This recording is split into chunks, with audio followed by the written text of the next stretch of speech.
Alrighty, welcome everyone. I'm Teeaboo and I am here for the second film of the week.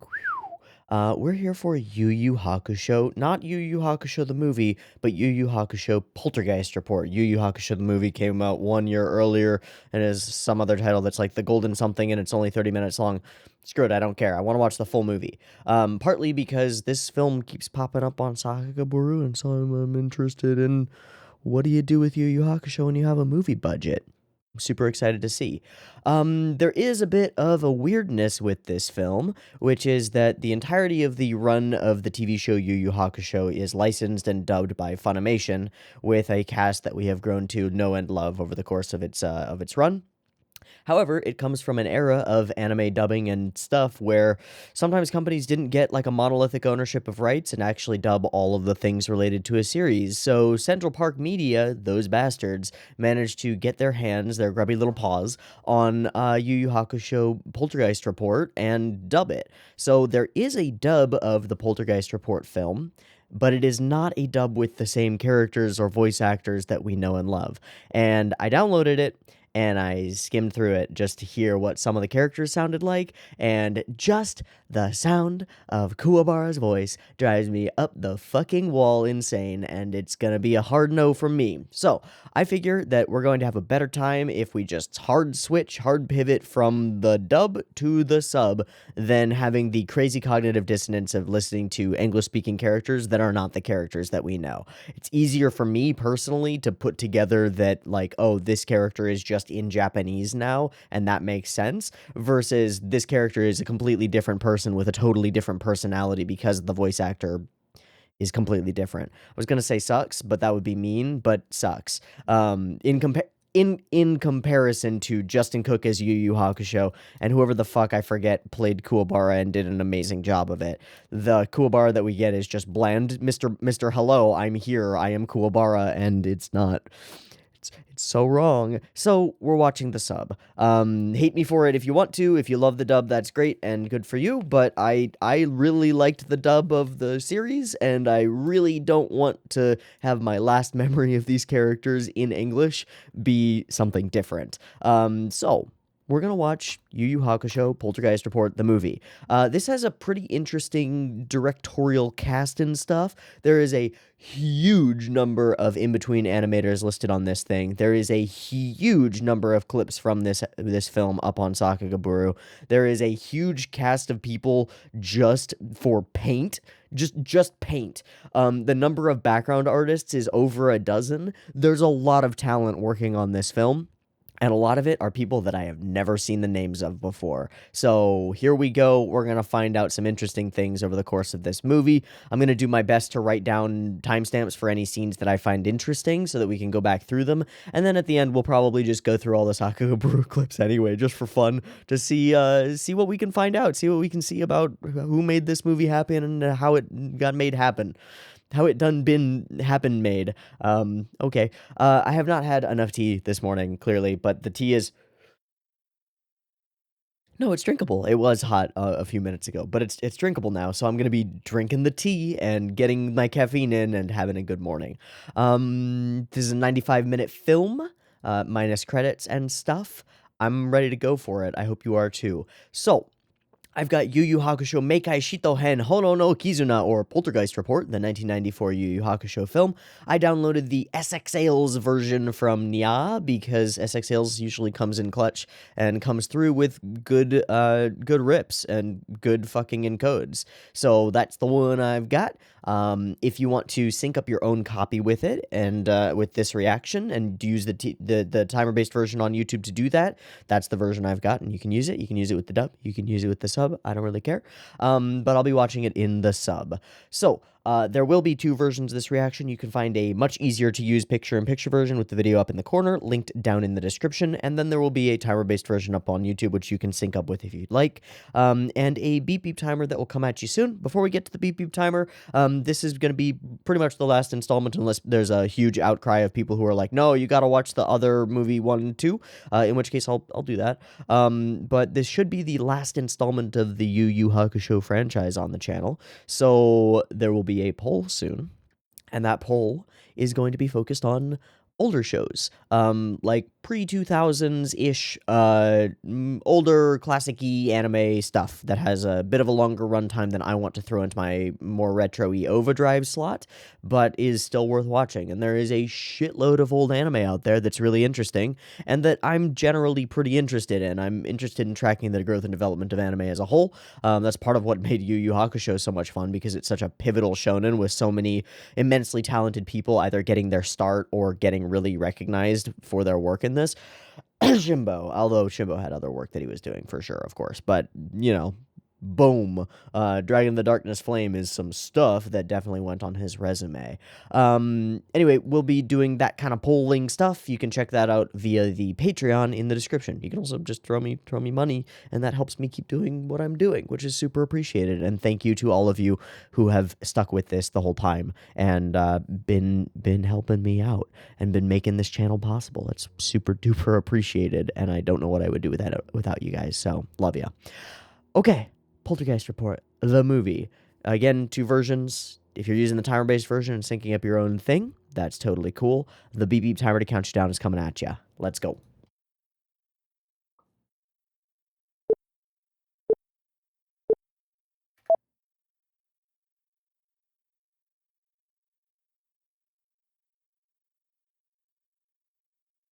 All right, we windy and rocky and rainy and stuff. Windy and rocky and rainy and lightning. Flashes on mountains and rain is all flowing. This reminds me of the intro to Angel's Egg in a weird way. That's Spirit World, right? It's the wall. Oh, hi. Go blow, blow, blow. All right. It's raining, Koenma. Have you never seen rain before? Okay, it's abnormal rain. Got it. Ooh, fun. Hey, George.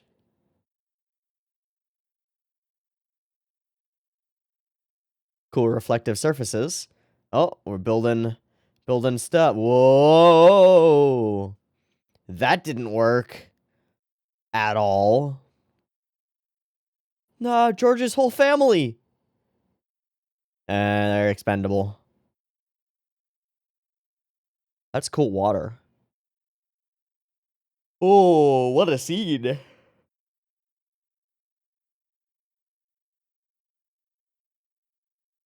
Cool sound design on the giant doors. Crash. Bandicoot.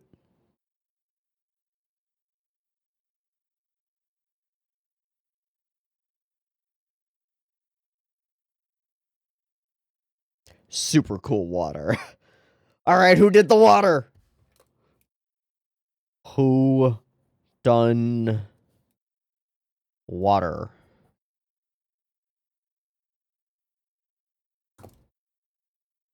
Can we get on Botan's broom? Whoa. Whoa. Oh, what a shot.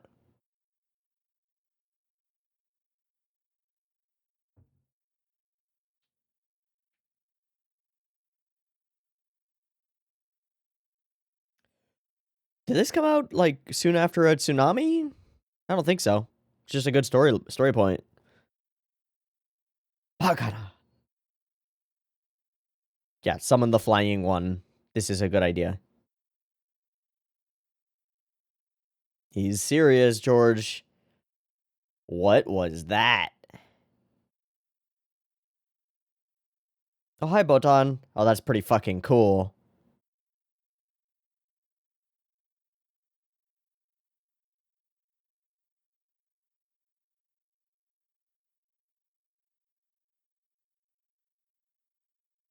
Oh. Okay, that's fantastic. The way that portions of rapids start and then rapids flow past them.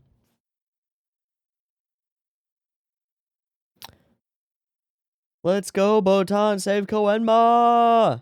Let him die. Let him die. No, he can't die. Cool mist. Jesus.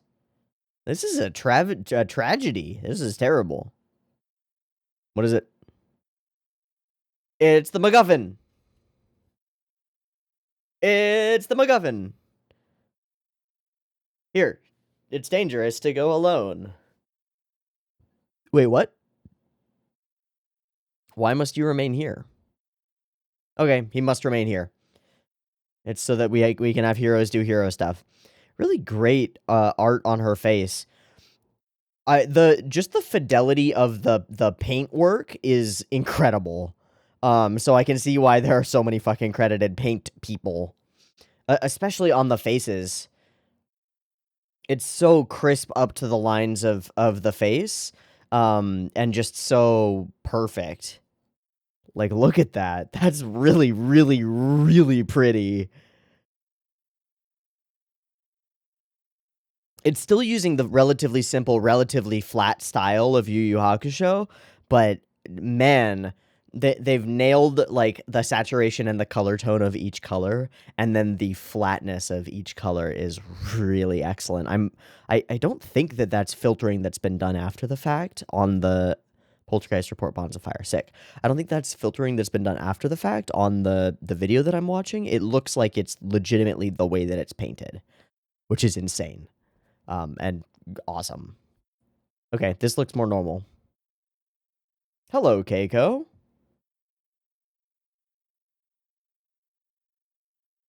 Okay, Keiko, I love your Japanese self. I love your American self as well because Laura Bailey, but hot damn.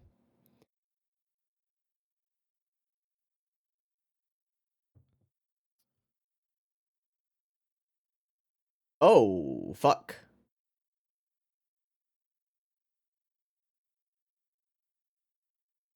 Dun dun dun, we Monogatari now, boys. She was so light. Light as, light as a feather. Mm-hmm, mm-hmm, mm-hmm.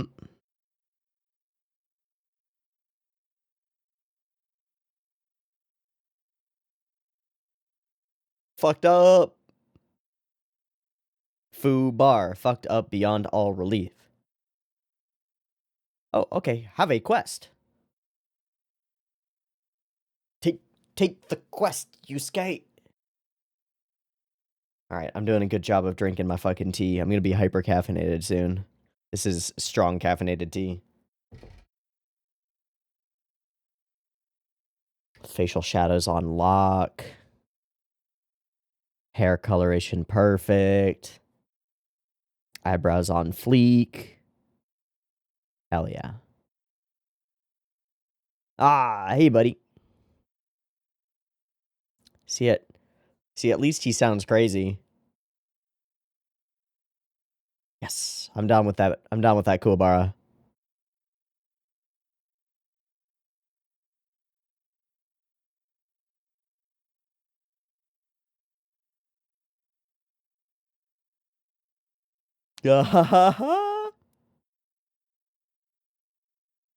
Which one of them made that second sound? I think it was Kuwabara. Oh, fuck. Oh, we have a MacGuffin character. Are these are actually demons? Yeah, okay, there we go. Saw the face, like, what the fuck? Bird person. Bird person, this is not okay. That was a really cool jump over a thing. 720 jump over thing.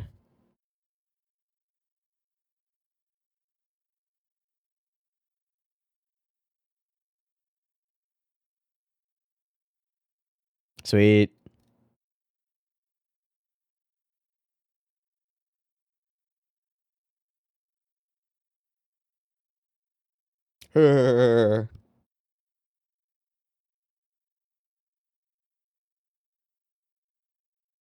Thank you, Kuwabara. Always gotta say the girls, that impact frame was smexy. What the fuck was that?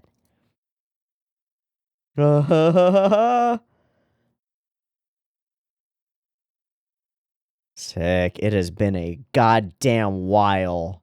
It has been a goddamn while since we've seen Kuwabara unload, and I'm into it. I'm also into all of this camera movement that's going on. These are some pretty cool shots. Oh, he's still our boy. All right, yeah, that symbol is weird and slightly Nazi-esque. It's not, but I mean, you know, it is. Oh, you're like Botan. Cool trees. Cool moving trees. Are we at Genko's place? Or Genko. At Genkai's place?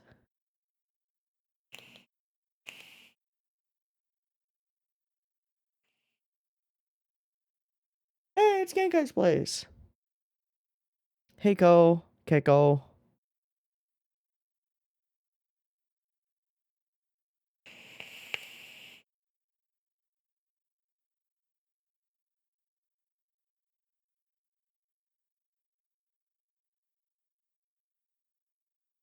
Damn, Genkai, you looking pale.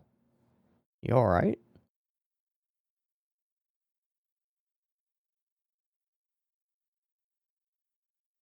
What up, boyo? Where's he? Oh.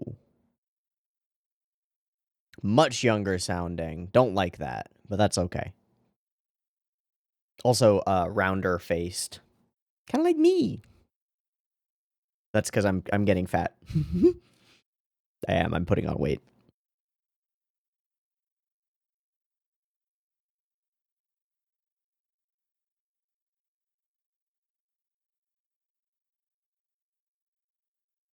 Big bad demons? Probably the demon army. Ah!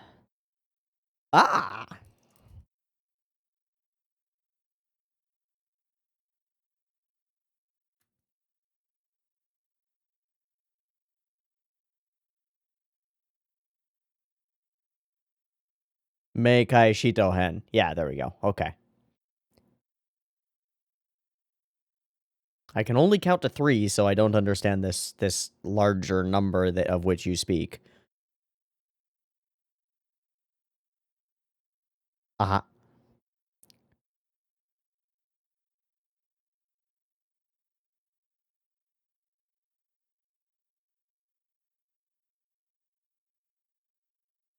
Oh, so it's like the version of the real world to the demon world? Or something? Okay, sure. Whatever. Lore. It has to do with the artifact that we have now. Has to do with the MacGuffin artifact. Cool. It's just like the cute little bunny on the front of her thing is the dopest. That's so cool. I love it. What is this character's name? Because I just want to give her head pats.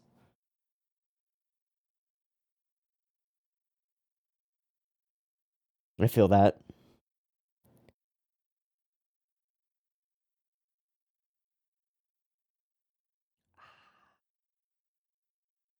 Oh, I like that shot.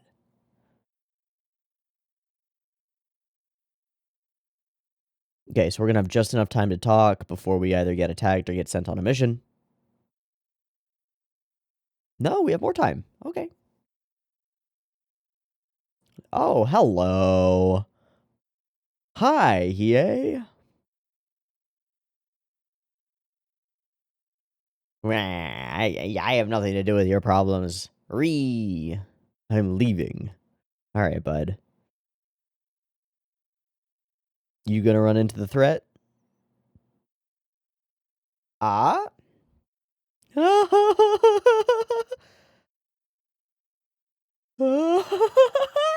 I actually really like some Kuwabara.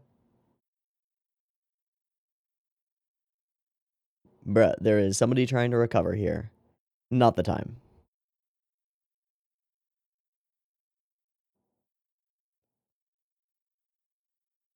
Who's that voice?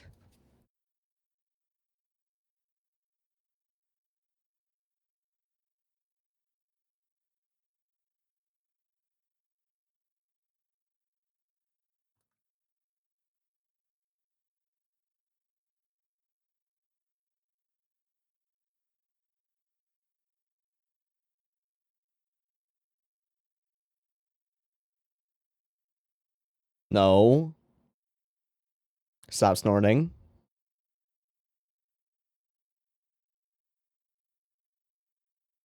Oh no, that's What a weirdo. This guy is an idiot.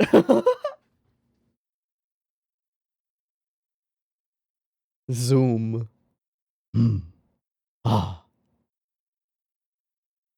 Nah. Nah.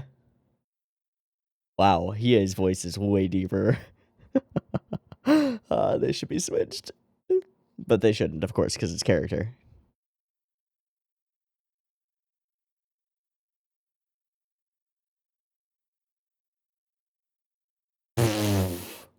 Alright. Fuck you, man. God. I'm gonna go shop at Hot Topic. I'm gonna go to the sword store next to Hot Topic and get like a Super Ninja Star. Fuck.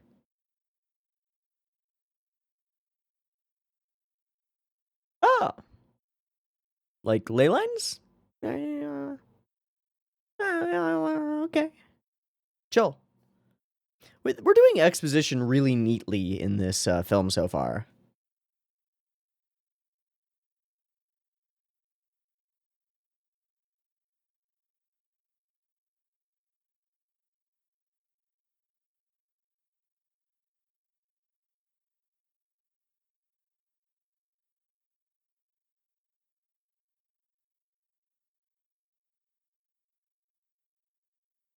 Sweet, we gotta take you along. It's a MacGuffin character. Yes! We got our own Spirit World guide. And we've got 5 separate mini quests before we can actually defeat final bosses and stuff. Hello, puppy. Hello, stray dog. Oh, we got a bad guy. What's up? Archer? Archer?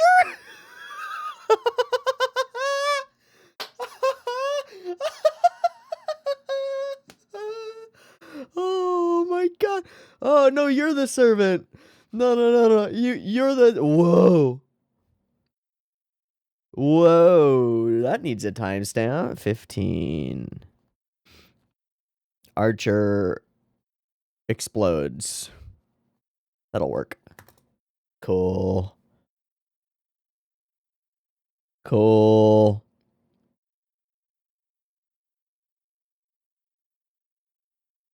Oh, we got 3 demon gods. We got a blue dude, a frog dude, and a tall dude. Sweet. Okay, the bad guys are after the same thing we are. Bam, boom, bang, boom, bam, boom, boom. We got a plot. Snappy. Simple. Simple, but snappy. I like it. I'm in. Totally inconspicuous. Got the biggest ahoge in the world. Whew.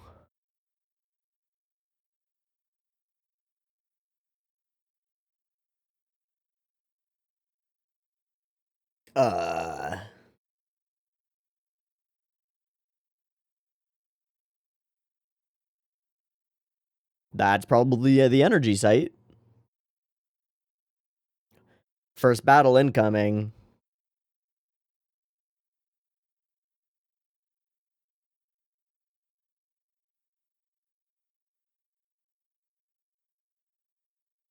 Are we too late? Did they already grab it? That would be crazy cool. Whoa. Love the look of the hair.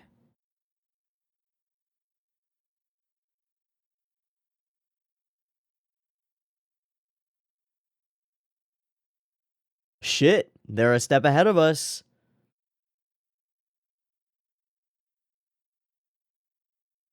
That seems bad.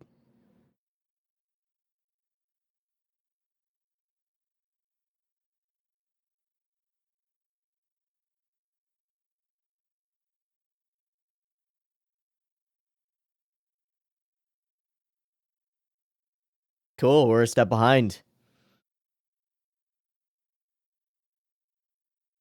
Honestly feels like a video game plot. Which elemental site would you like to go to next? Earth, wind, fire, air, or spirit? Spirit will be last, of course. This is a hell of a time for exposition, child.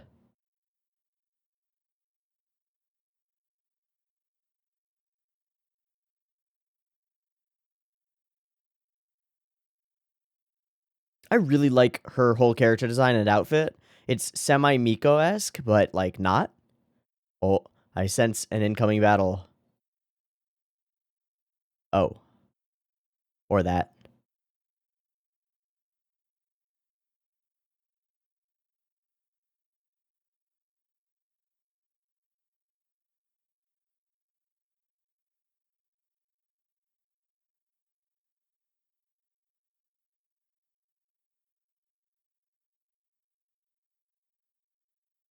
Is Toguro running around breaking shit? What's going on here? Toguro, you fully need to stop. Oh! Oh! Would you look at that? We got some fodder.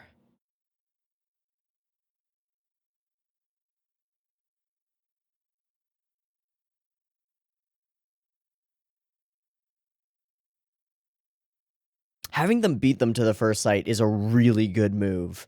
It bumps the tension so much. The game becomes active, right? It's really good. I'm I'm yoinking that idea for this week's D&D session completely.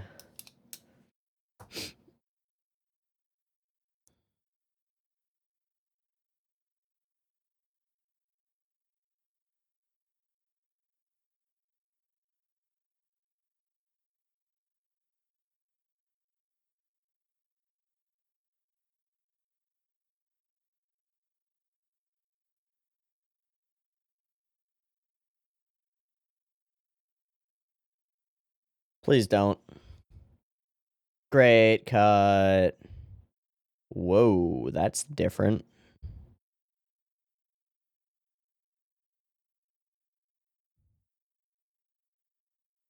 Oh, she done been taken.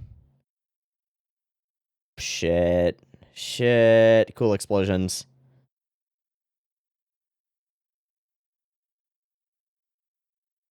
Also a really cool explosion. Just the way that his momentum shifts immediately. Oh, weird.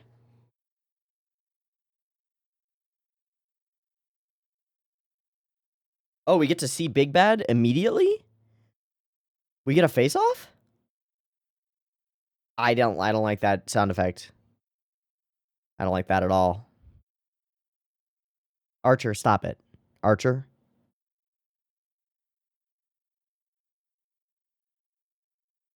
So that means he has no reason to stay.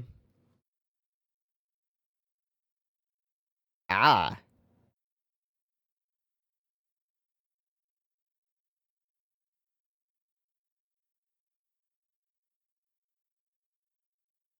He gets to show up evil and just bounce, right? He doesn't have to stay here.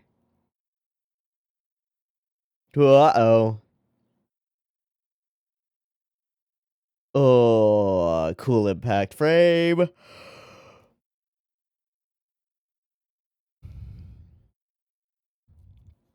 $21.50 impacto.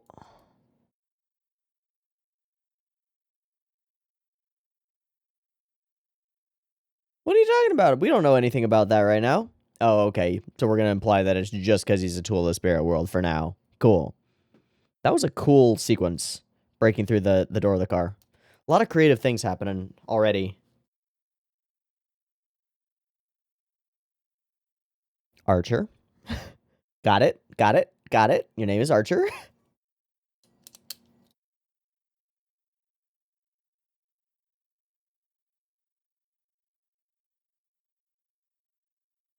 Well, he's got Yomi stuff. Shit. Why does he crackle pop like that? What the fuck? What the fuck?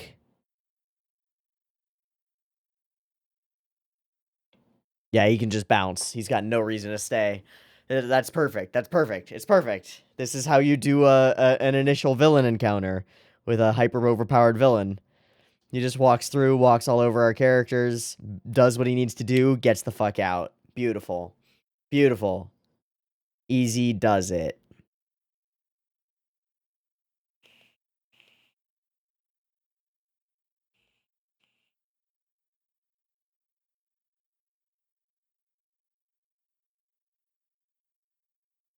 X to C A. Hexa revolver combination arts. Let's fucking go. All right, Archer. Goodbye. I refuse to call him Yakumo. His name is Archer.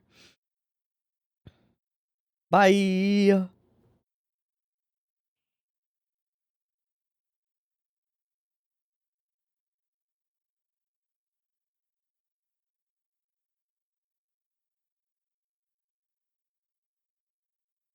Dude, that's Hiei's pose. Stop it.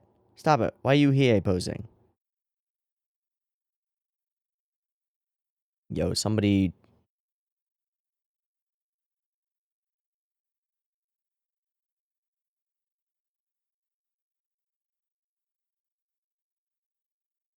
Well, they gave it to Botan. Oh, which is actually helpful because she's out cold.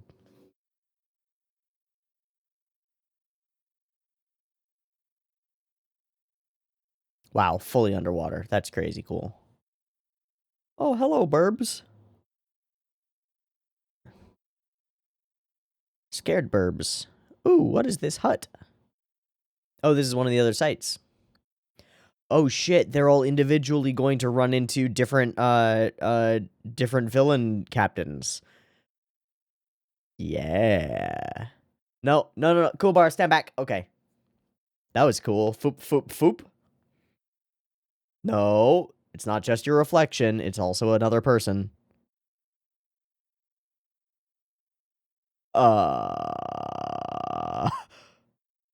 That's nice and creepy. Is that blue dude? It's gotta be blue dude. What's up?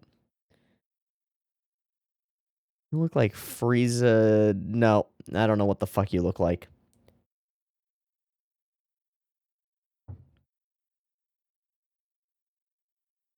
I can't tell if I'm attracted to you. This is weird.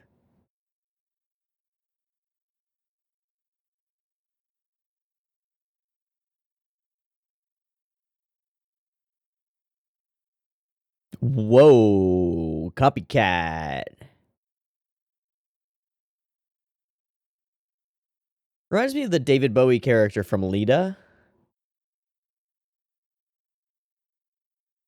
Yeah, but do you have heart? But do you have heart? All right, you seem to have skills at least. Timestamp. Timestamp?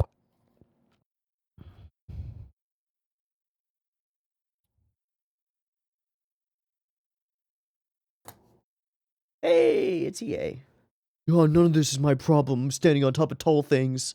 Makes me feel tall. God. God. I need a more badass jacket. Oh, shit. What the fuck?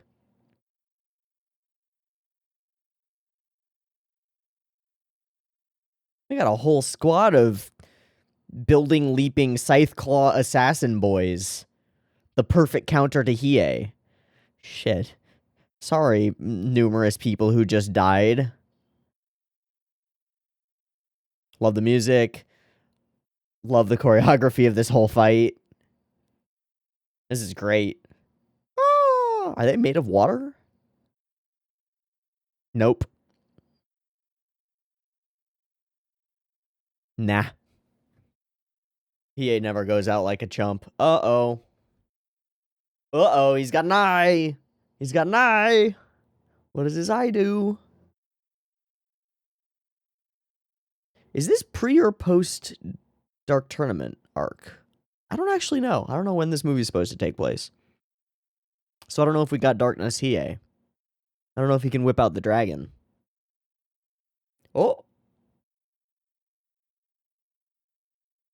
Kurama actually successful. Also gorgeous style.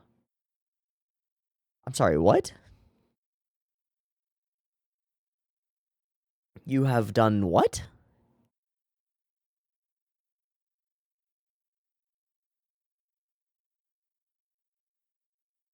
Yomi? Oh, okay. Oh, okay. We're writing in some new Kurama stuff. Kuronue? Come on. Kurama, you partnered with this fucking guy? I'm not Yoko anymore, but I can be if you really want me to. All right, stop staring at the pendant. No pendulums. No hypnosis. Come on. Are we full flashbacking? We are. This is just Yomi. Bro, you really hung out with this dude. Look at his fucking visor. He's got a witch hat visor. This guy's a chump. He's a chump.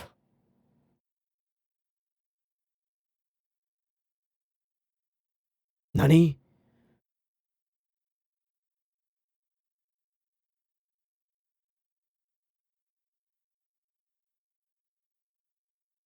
But why? Okay, he's fully dead, so this guy is just copying memories. Wow, that's crazy. What?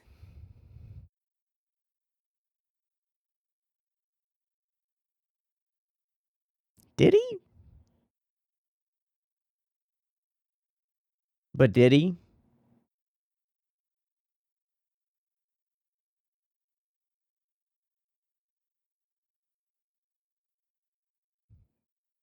Nah, this dude is full installing new memories. He copies your memories and then he gives you differences. Also, the bamboo stabs you and then pumps blood out of the bamboo is sick. And also sick. All right, slows your reactions down by freaking you out psychologically. Come on, Kurama, your internal calm and resilience is your biggest thing, dude. Fuck. We almost succeeded. So we've lost 3 now? We're totally screwed.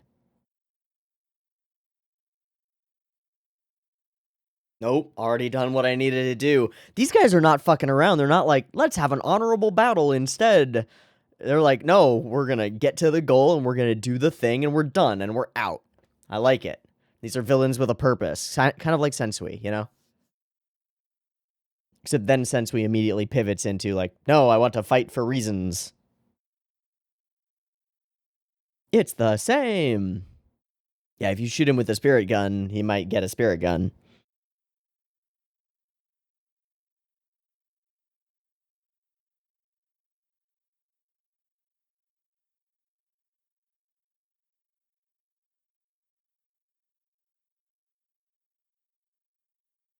Can he hold more than one technique at once? If so, why doesn't he just use all the techniques that he's stored over time? Yeah, it doesn't matter. He's fighting Kurama with a sword. I'm sorry, Kuwabara with a sword.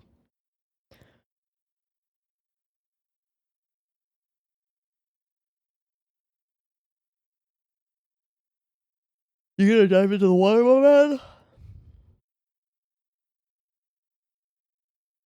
That's new.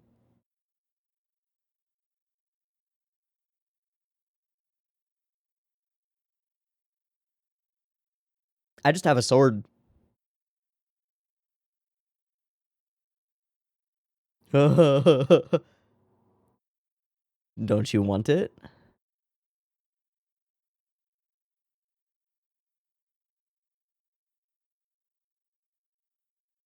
Did he just cauterize his own wound? My man.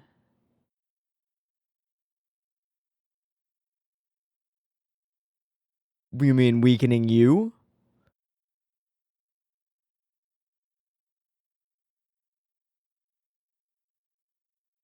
Yeah, but I have friends who can back me up and you don't. So if he does release his entire store of spiritual energy, the homies can hop in, right? Good play, Kuwabara. This is snappy. This is tight. Nani?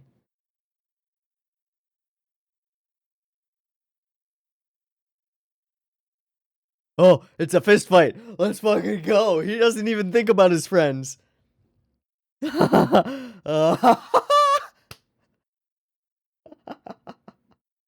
Amazing. Such a Kuwabara play. Fighting like a man, baby. Woo. Mmm.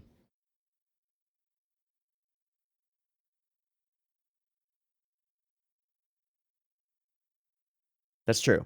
Oh, wow. We got the on-screen text. for the sound effects. I like it.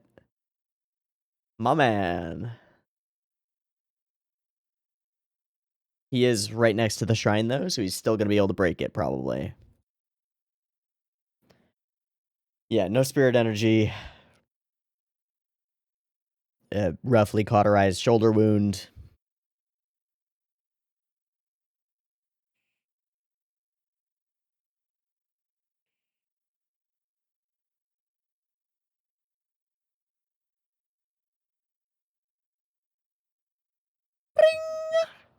Hey, what up? Well, we lose. We fully lose. We gotta go to plan B. Bum, bum, bum.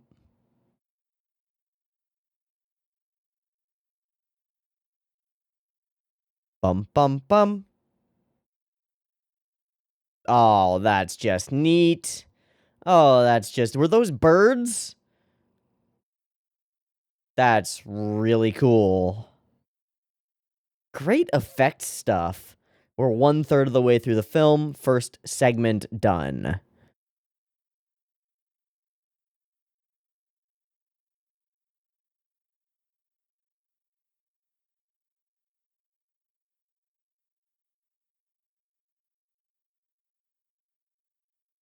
They after Botan now. We gotta go protect Botan. Ah, for a female. Ah, yes. So they're going to take over the human world and make it the new netherworld? Cool. Cool plot. Cool plot. It's not like demons who just want to eat everybody. They want a place for themselves. They just want to take ours. It's good. It's good. Retro. That looks bad.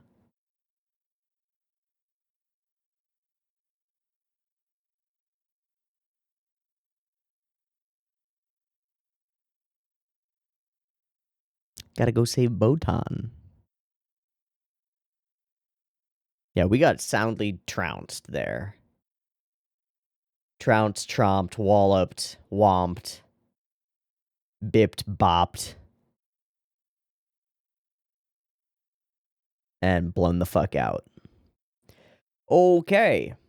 Or maybe mogged. Oh, here you going scouting. Nice background. I like the way it's painted.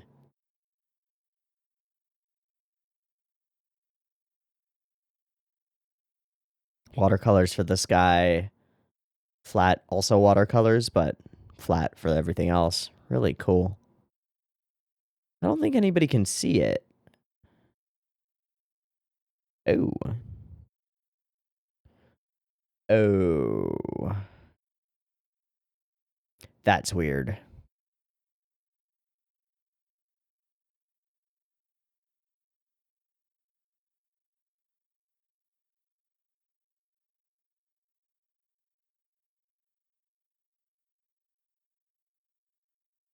You gotta respect that desire to jump into action. That's, got a nice background.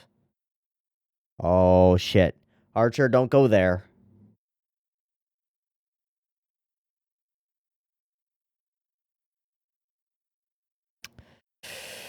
Well, that seal didn't last very long. Bubble, bubble, toil and trouble. Yeah, but Gengai's there. I think we're safe.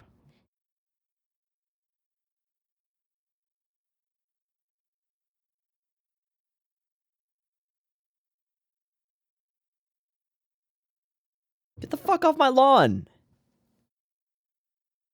Ah, she's old. She's got nothing. Yeah, get the fuck off my lawn! Oh no, Botan's gonna get bopped.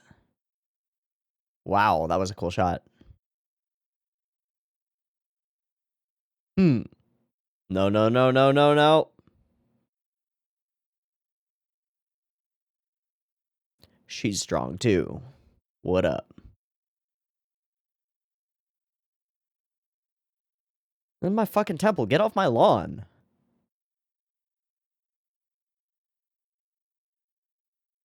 No.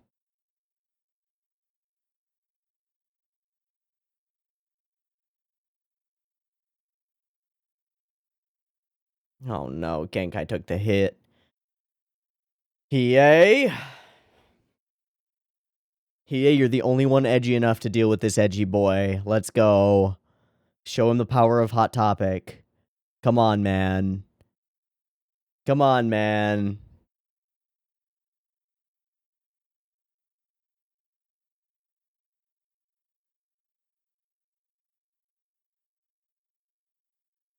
Is he gonna damsel Botan?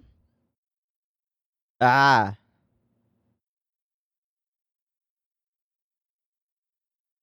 Gross.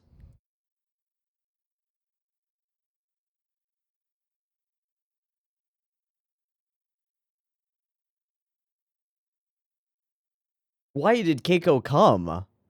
Why is Keiko here? Keiko, stay home! You don't have powers. I love you, and you are a strong, independent woman who don't need no spirit detective, but shit, dog, you don't have powers. Uh-oh. Uh-oh. So, again, they're one step ahead. We arrive just in time to see Botan get damselized.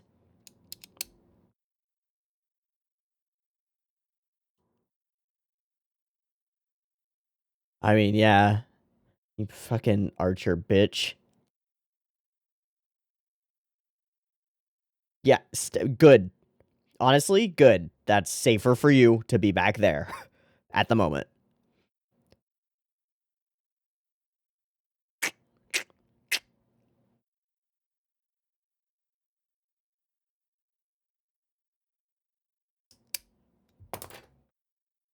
Well, hell.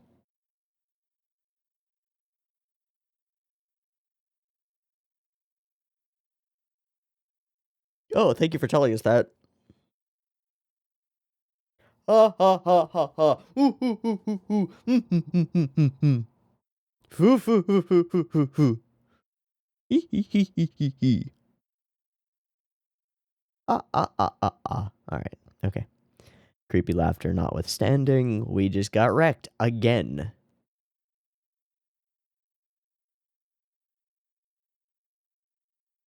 When do you use washiwa instead of watashiwa? Or is it just something sort of like a contraction?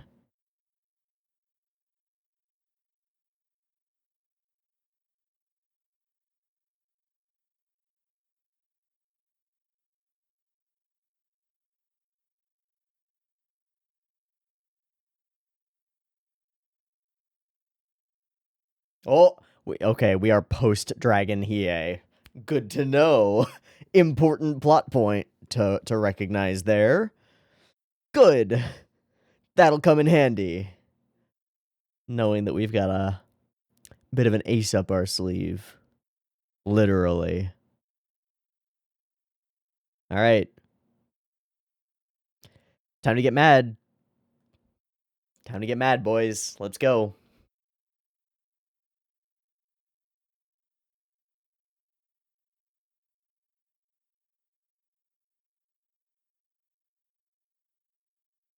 They're here to take over this world.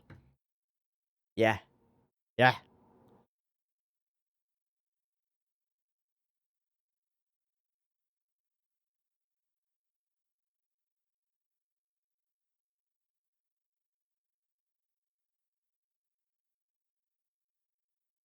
Brave as hell.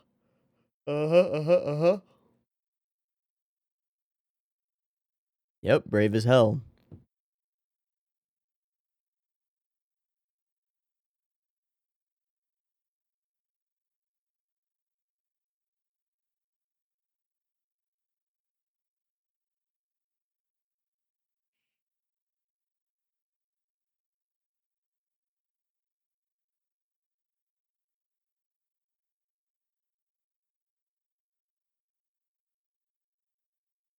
Do we have to training sequence? That doesn't seem like what we have to do here. That shit's still fucking with him, huh? Ah. Hey, Hiei. God. Hot Topic's closed this time of night. I can't power up. God.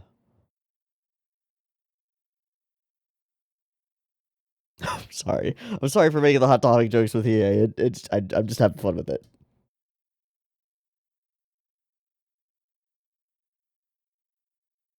Still really want to know who that voice actress is. I know that I've heard her somewhere.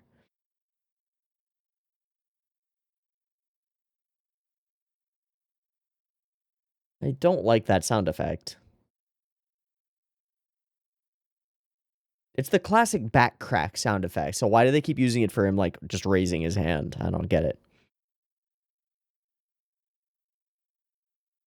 Ha ha ha ha ha ha ha ha ha ha ha ha ha. Yeah, man.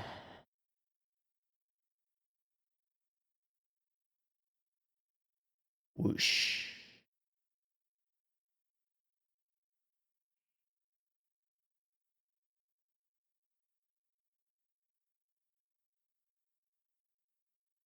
Shit. Just hop up and do a massive aerial front flip. Woo-hoo-hoo! We boomin', we zoomin'. That's the boomy zoomy.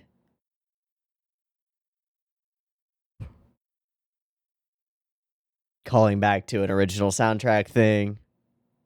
But it's different. Daga. Smeary, smeary, smeary. Love it. Who needs spiritual power when you got fists like these? Let's go.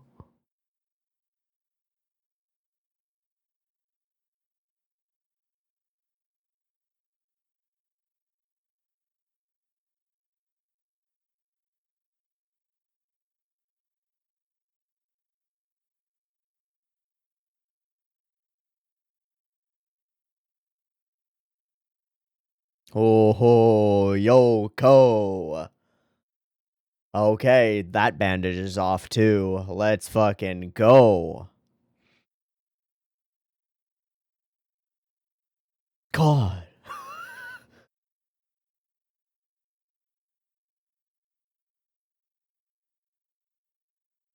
Oh, I've become a shinobi.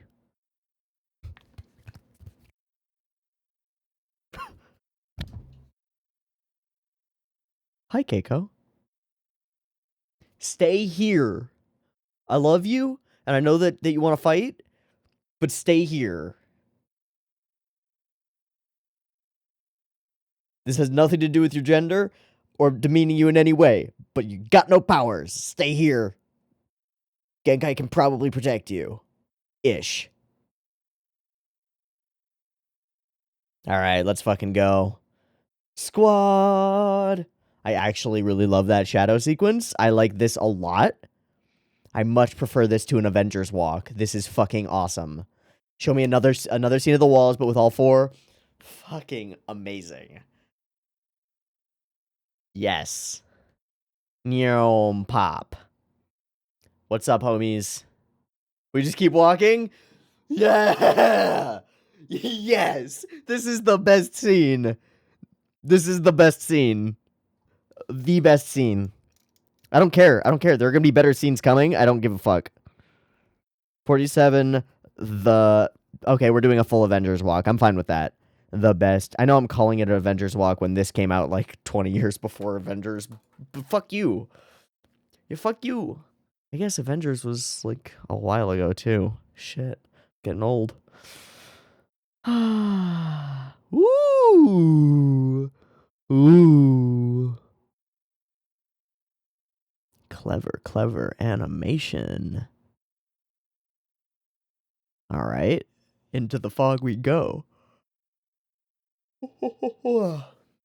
Very sinister. Nah, it's gonna be fucked no matter where we go. Onward, baby. That's a cool tool. Ooh, this track. Ooh, it's a different track. No, okay, that's this guy. But he's not this guy.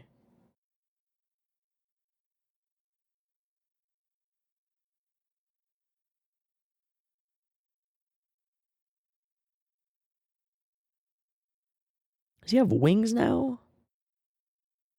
I don't believe that you are that person.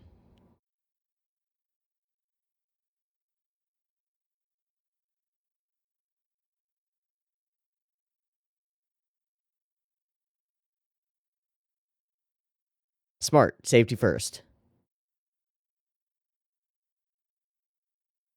That's really cool. I love the way the wires are spinning, moving. Poof. The fog. So many clever little cool things all throughout this movie. And all of it with the same thing, with all of the line work, the paint work is just tight. This is really well produced. And moreover, really well checked. Great rotating shot. That's excellent. Oh, even better. Even better. Fucking excellent. That's great. That's also very cool.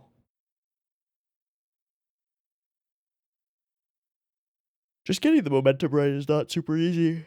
I mean, it's like basic animation stuff, but shit, it's not easy.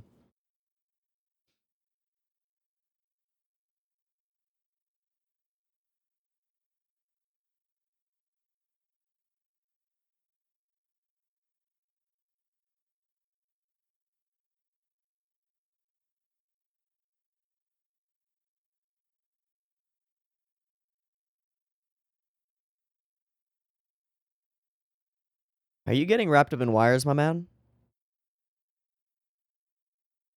What actually? Oh, the injury from before.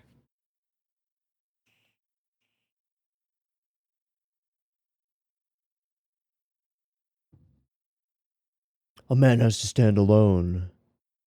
That's what the shirt I bought at Hot Topic says. All right, cool.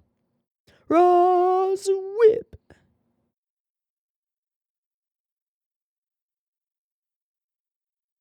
He doesn't want to attack you, man.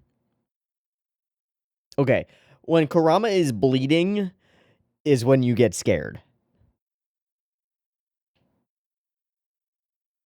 Okay, you know what's wrong? You're wearing a witch hat visor. There's a problem with that, my man.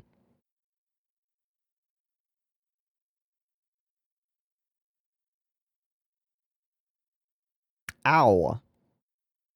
He just left his rose whip there. It's part of some 300 IQ play.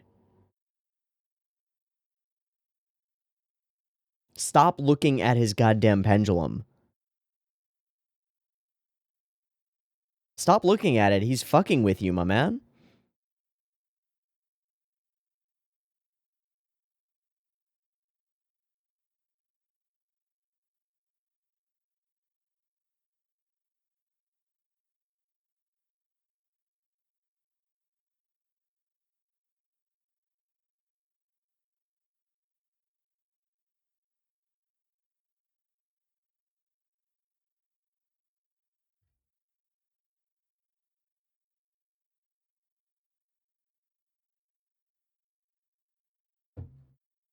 He be messing with your brains, dude.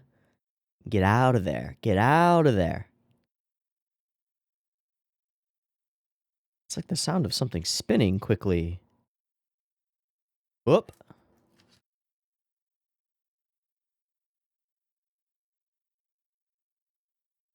Hmm.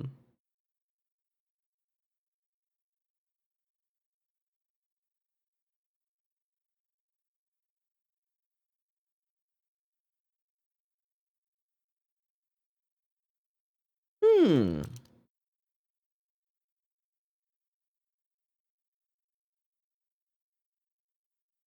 Let's go help him out of this weird delusion.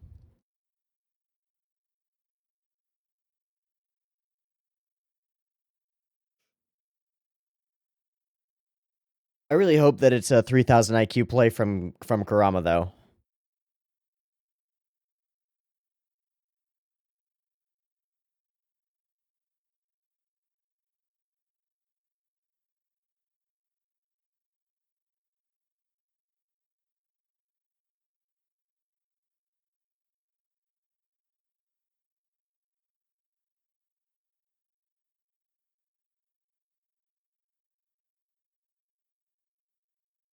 The truth.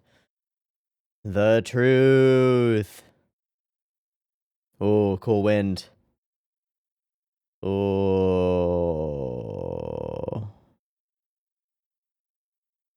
Oh, he kept that for some reason. Cool rotation. Oh, double, triple cool shot.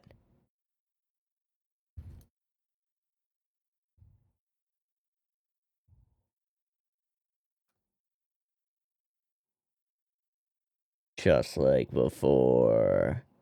Killed by bamboo once, killed by bamboo twice.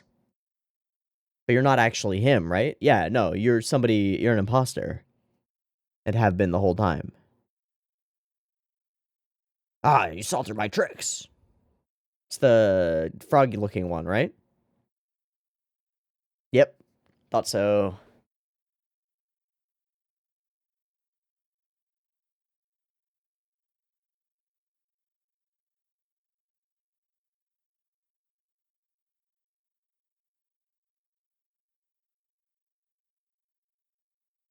He was an honorable bastard. Whoa.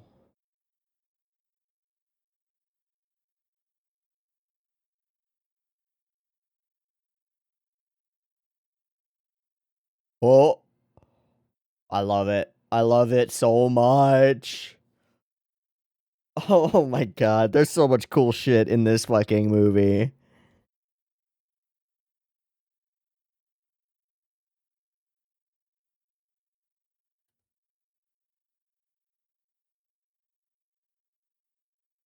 Reminiscent of the final battle with Yomi in some ways, man. It's cool as hell. Oh, just like the leaves falling. Yep. Yep.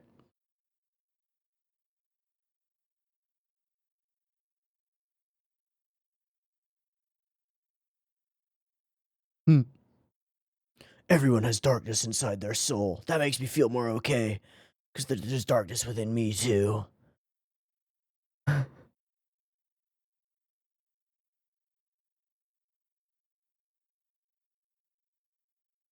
Passes half a cigarette. Fuck yeah.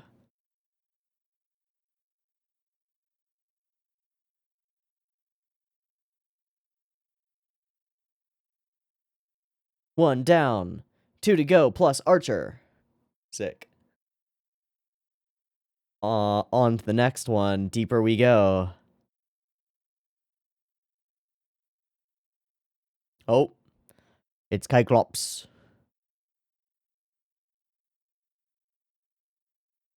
It's Robro.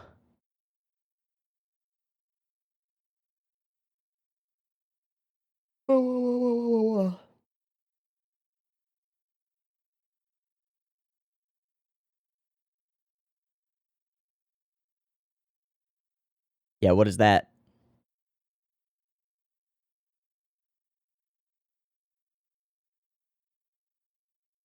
Oh, hey. Convenient. And it explodes. Fuck. Well. Well. There goes that idea. Can't go over it. Can't go around it.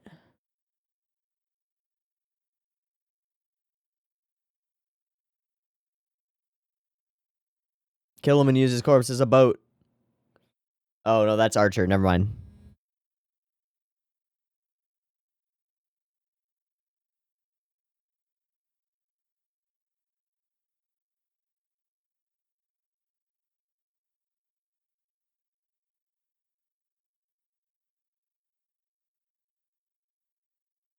Ha ha ha ha ha ha hooey ha ha ha ha. Yep. I'm gonna kill ya. Yeah.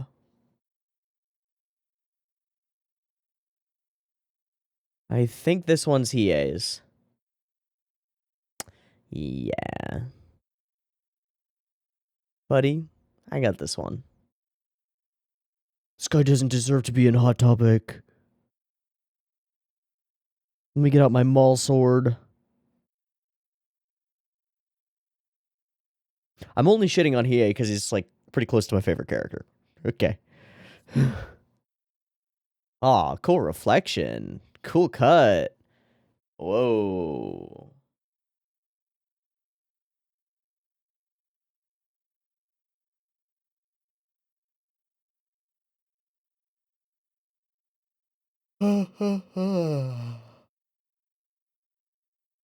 Bloop.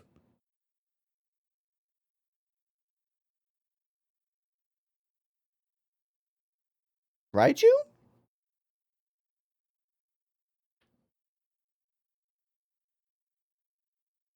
Raichu. What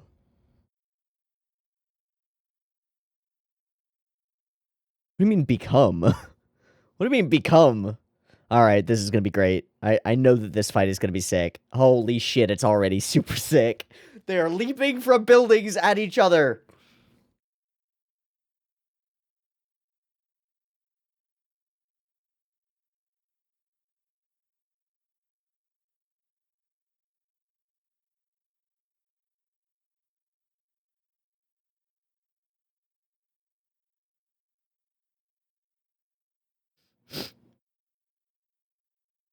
What do you mean? My whole soul is evil.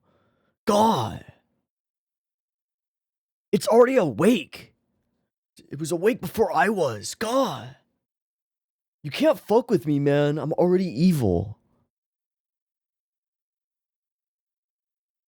What is this weird chanting? I kind of like it. This is like lullabies.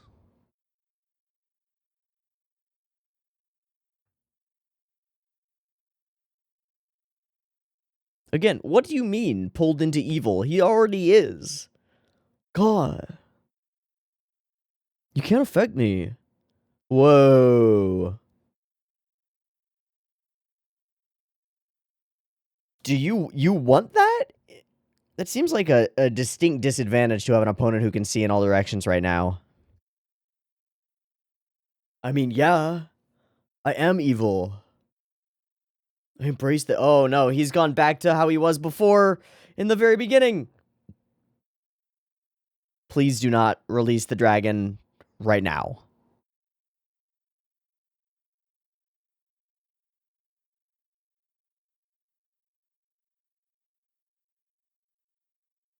Uh-oh. Fucking oh. That is the worst. I thought this was an ace up our sleeve. What the fuck is that?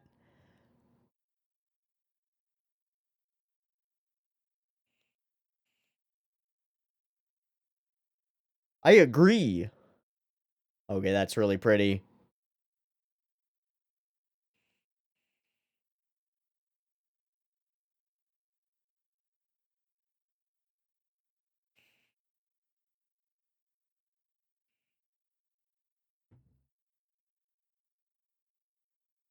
Fuck.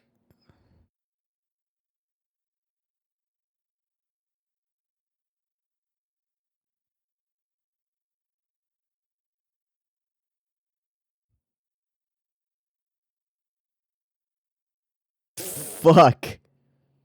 Okay, who animated this? Who done this?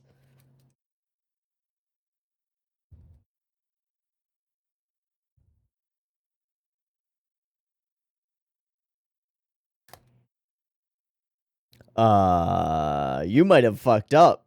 I'm not sure how. Tell me that it's because he was already evil the whole time. Tell me that's the answer. Please, God, that would be the best.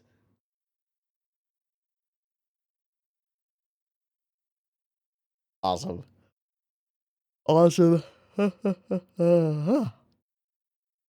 Wow, full building collapse. Love it. Love it. Oh, it becomes a bridge. Fuck yeah. Let's go, boys. Run across it. Let's go.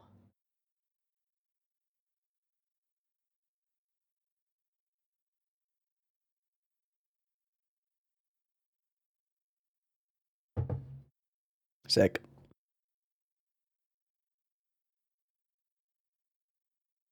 That sounds sexual, dude. My black dragon, your womanly wiles have no effect on my black dragon. I'm sorry. I'm sorry. I can't. Okay. Cool. Down, down, down. Basically only Kuwabara with fists and Yusuke Urameshi remain. Oh, you've had that the whole time? Girl, why you been running? You had a broom. Or an oar.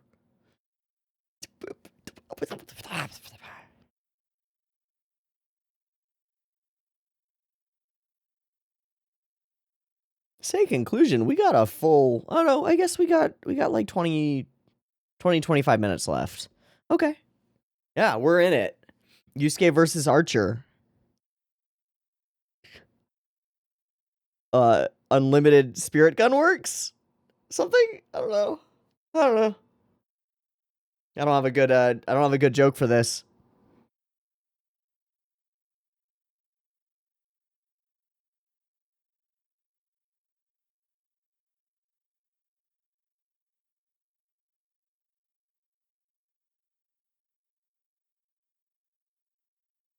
All right, is there room on that broom for two? Cool angle.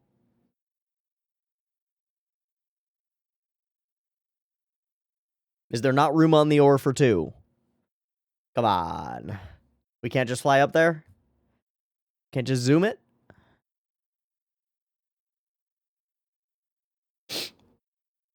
All right, I guess we're in the raid now. This is now the raid.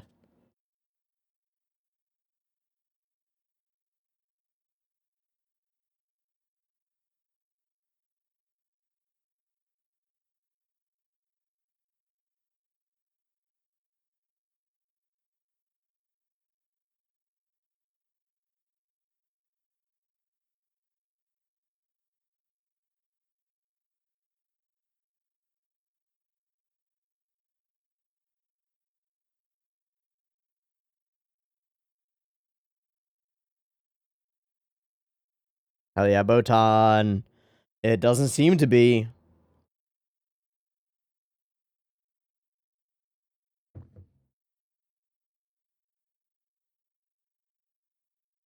Please do not touch her without consent. Okay. No putting your hands in other people. Don't do that. Don't do that. That's some evil guy stuff. Oh, right, he's an evil guy. Oh, wow, what a cut. What a fucking cut. Out of nowhere for no reason.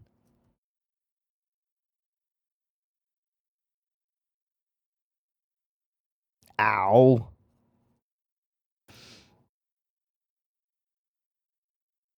All right, so he's going to power out to Final Four. Oh!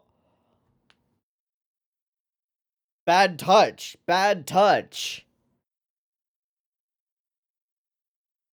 Fuck. Uh-oh. Do not throw her off the building. Thank you. Uh-oh. With this, the red orb, Kyogre will surely awaken. What? Why didn't it work? The blue Pokemon, the red orb. I'm sorry, I've been playing through Emerald.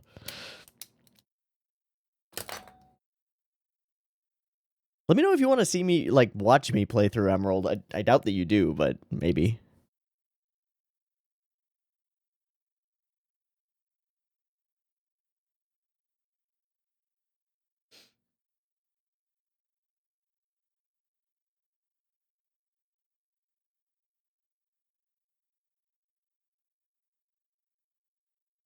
Yes, ma'am.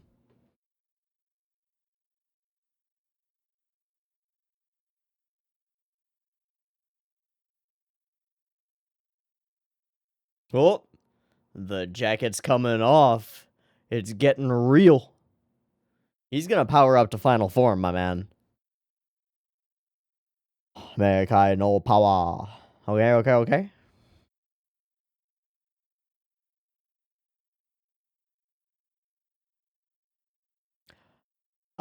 No? No. Uh-oh. That's bad.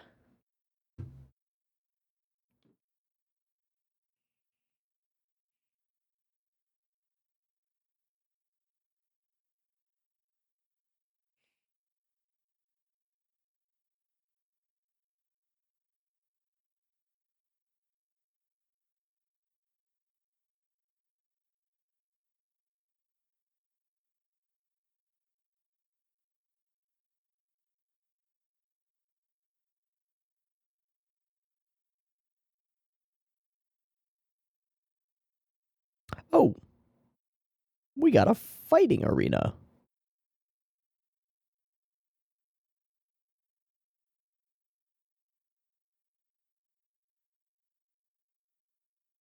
That's a cool door. It's a very cool door. I mean, yeah, we suck, but, you know, fuck you, man. Fuck you, man. Yeah, we could totally do this.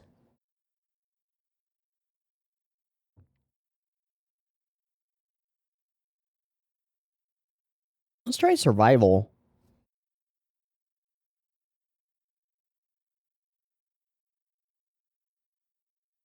What's that? What is that? Yeah, I agree. What is that shit? That's gross. It's like some Ishigaki on a building stuff. I don't like it.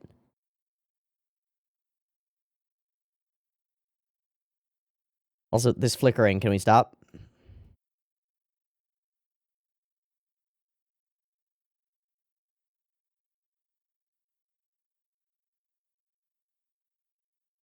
This is a lot.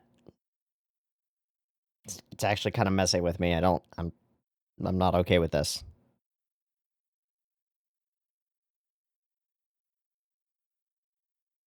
Did we?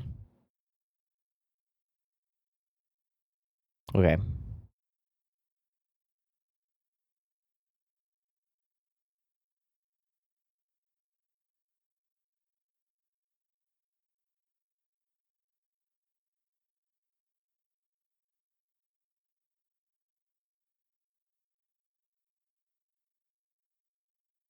Spirit World sends evil people to space? It seems like a good idea. Well, yeah, because you're evil. That was super cool Morphe stuff.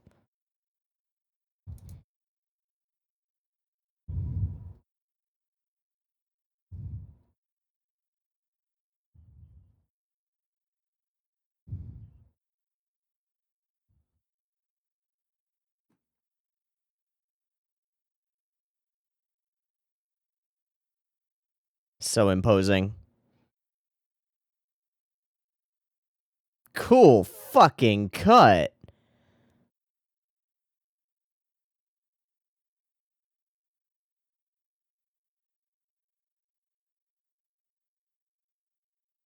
Also cool fucking cut. Wow. Wow. Wow. Love the sound effect. Love that. What was that? The whole white red full flash to nothing?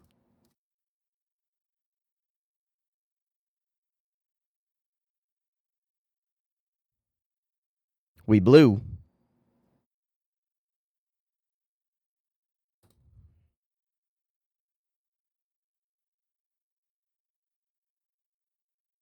We'll see, bud.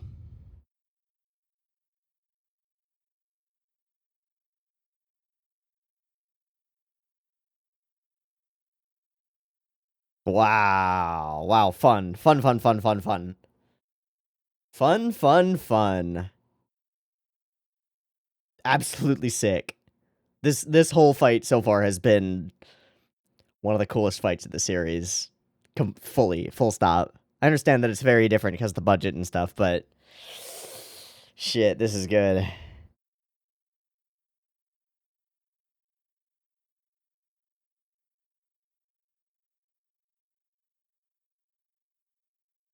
I never understood that pun because we never really watched the sub once Yusuke had spirit gun powers, but that it's ray gun is super cool.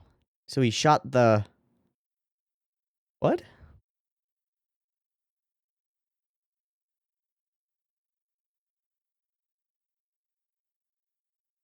Mm.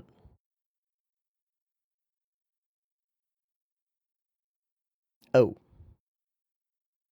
Oh, that's some bullshit, man.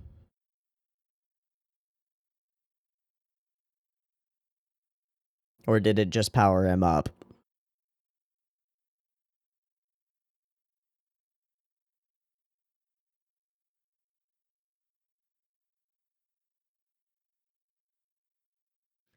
Kubara!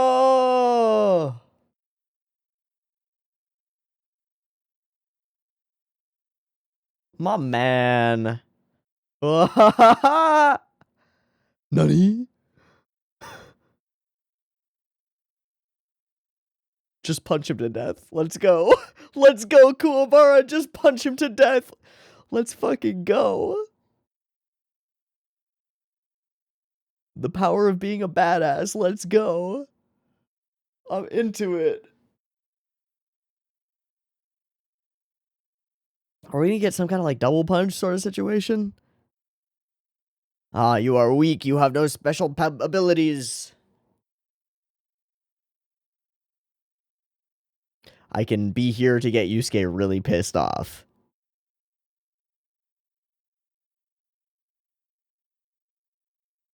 This is my fight.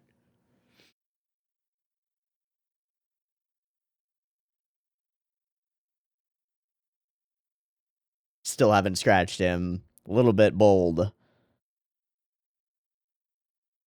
Yeah, we're protecting each other.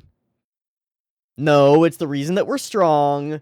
No, alright, classic shit. Alright, cool. You're wrong. We'll show you. No.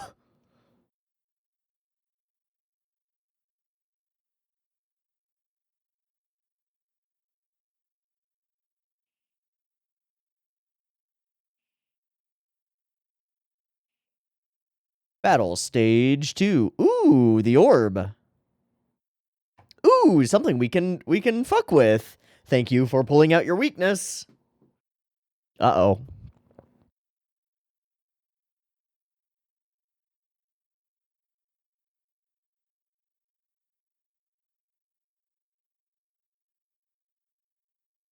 The sky is falling. The sky is falling.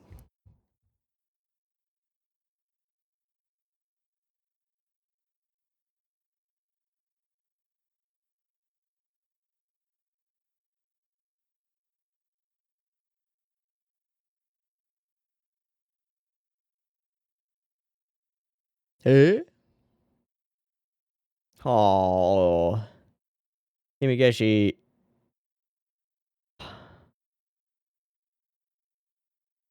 Like a boss. Uh-oh. Oh, Hina, not Hima. I thought it was Hime. For some reason, it's Hina. Oh! Are we doing an everybody combo attack? Yeah, we fucking are. Let's go. Hey, we got the orb. We got the orb. Oh, jeez. Oh, jeez. Oh, jeez-ama.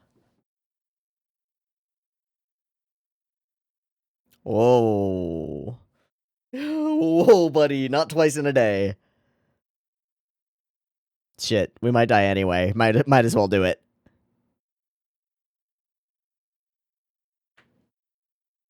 Orb. Orb. Orb. Orb. You got it. You done did it, Hinageshi. You fucking awesome. Take Netherworld power. He's probably capable. He's probably capable of harnessing that shit because he's a weirdo.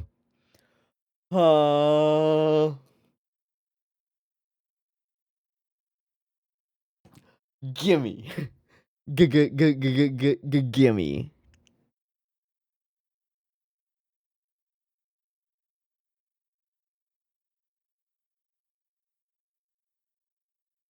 Nani?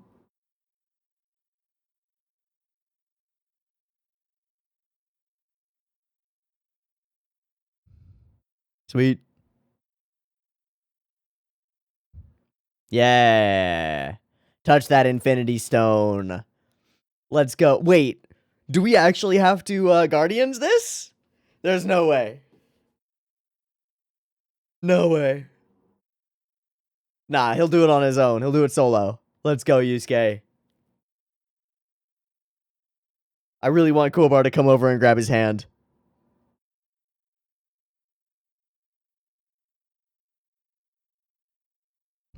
Yusuke just puffs into smoke. Disappears. Fuck. He did say that if you could control the orb, you controlled this world, and, like, everything was the manifestation of your mind, so...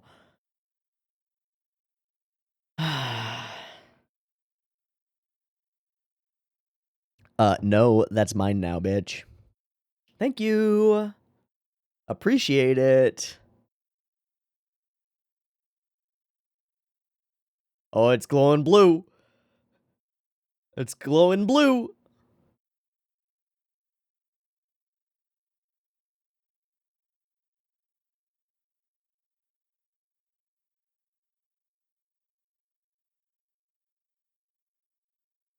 Uh-oh. Oh. Uh-oh, Black Lightning. We've been holding off on the Black Lightning for a while. Let's go. Let's fucking go.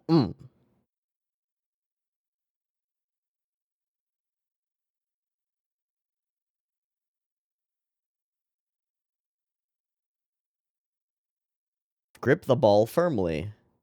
Oh, it's glowing blue. He's taking control. This is good storytelling. Oh. Oh.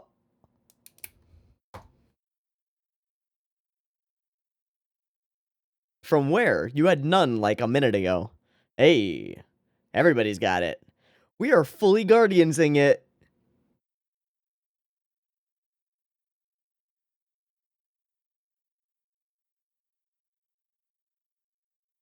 We're blue.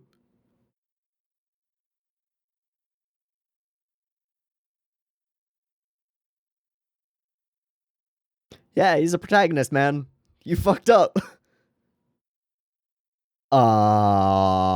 Did he just nom it? He just fucking ate it. Oh, that is so pretty. Just that shot is so pretty.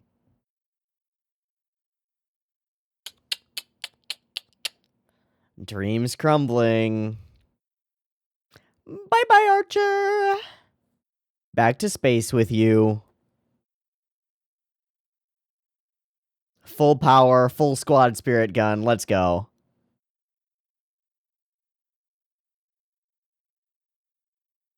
What are you gonna do with some I-beams, man? That's nothing. That's nothing.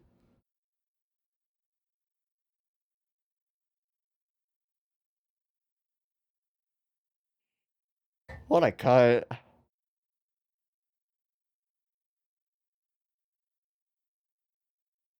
Oh. Oh.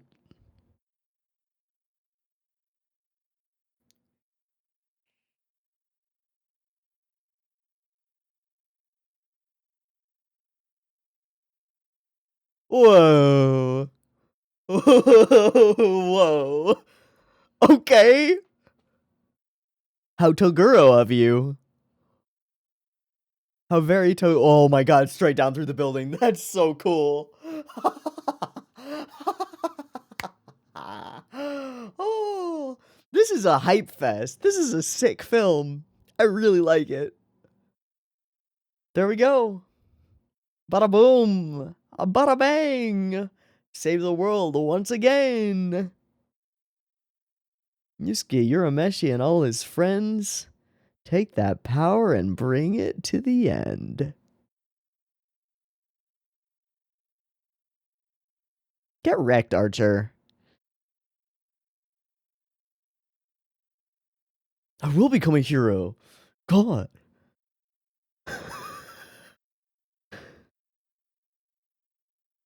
Nope. Shit, wouldn't that suck if he just pops back up? That would be very Yu Yu Hakusho of it, though. I now am worried because we're celebrating. No, we're getting a fade out. Okay. Wait.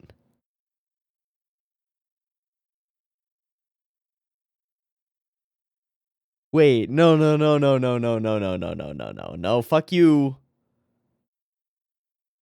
No, no, fuck you. Fuck you. Hinageshi is okay. I know she's a movie-only character, but fuck you, she's fine. Hey, buddy. Plan didn't go over so well, did it? Alright, shoot this boy into space like cars. Oh, fuck, he's back! Yeah.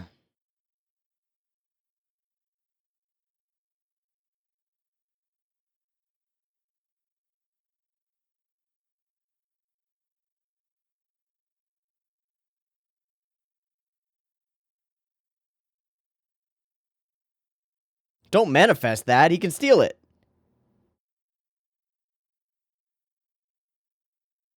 Oh. Is that the point? He's gonna shoot it. Woo-hoo!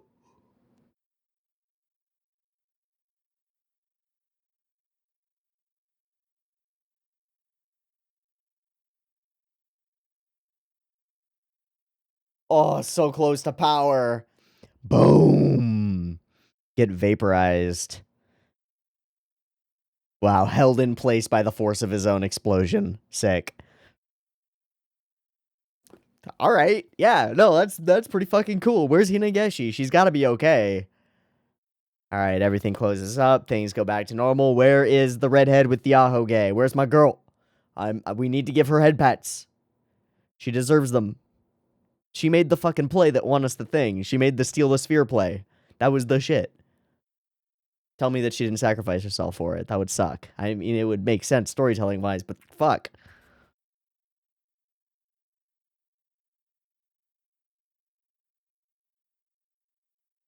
Ah, bridge.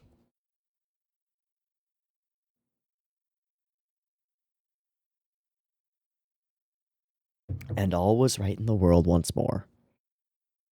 Unless Hinageshi's dead, and then it sucks. Then fuck this movie. Everything that came before doesn't matter. I'm just gonna be mad about a character that we just met being gone. That's a cool location. This reminds me of something. Palibor? Maybe.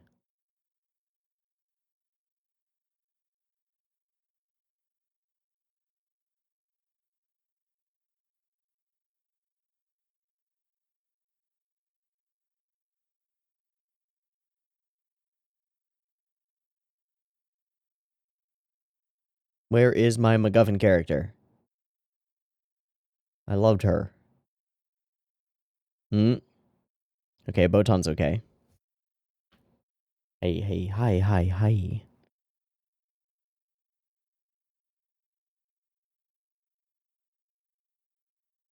Up. Um.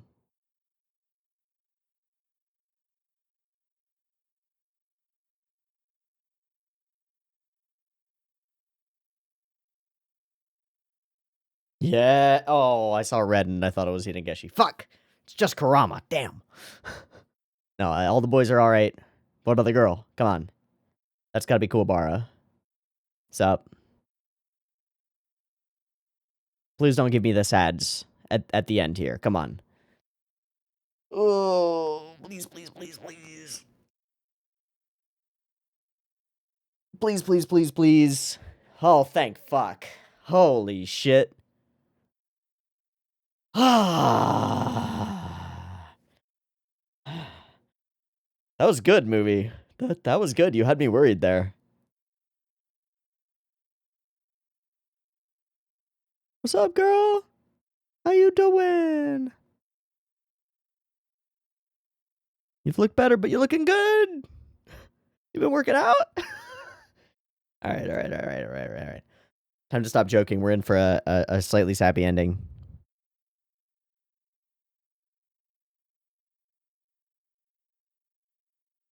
Cool shot. How are you? Who is going to? What are people going to think about all the exploded buildings and stuff? It doesn't matter. It's a movie. Yay! All right. Don't spend too much time on this. Give us a quick wrap, cut to credits, and this will be the tightest hour and a half movie that I've seen in a long time. Yeah, fuck you. Don't come to our world. This is ours. All right, the sun rises. Roll the credits.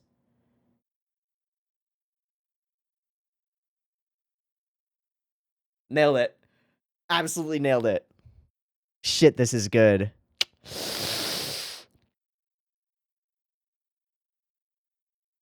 Listen, we've watched a lot of films, especially in the OVAdrive slot. We've watched a lot of films on this channel. And we've watched films that are overall like better or more artistic or had more work put into them than this movie. We have never had an hour and a half that has been as tight and well focused and well executed and full of interesting sakuga, good characterization, snappy writing, incredibly good pacing, and really simple plot, but an excellently executed simple plot. Nothing touches this movie. This is in a world, in a category unto itself. I'm really, really impressed with this film. And I don't say that lightly. As far as I know, there's no Togashi input on this film, as far as I'm aware, which tracks and makes sense. There's no. We'll talk about it when we get into discussion, but there's like no build up to anything. It just starts. It's just happening. It's so fucking good. Togashi can't write like that, right? Togashi writes build, build, build, build, build, build, build, build, build, which is great. That's one of the things that puts his character development in another like class. It makes his stuff so interesting. But it doesn't work in a film context, and they know it, and they nailed what they needed to do for this film. I'm so impressed. Plus, the art is tippity top tier. And then the production value of everything, again, just the quality of the color work alone, the quality of the way that things are colored up to lines is so crispy and clean. This is a beautiful film. I'm so impressed. The background art is on point. It is chock full of really great animation. It's clever all the way through in the way that things are executed. The plotline pushes itself, and the pacing is so quick. The simple use of the antagonist to truly drive the action of the story is also done in a way that Togashi has never been able to do. And it's not to knock Togashi exactly, but he doesn't write story like this. This is super good.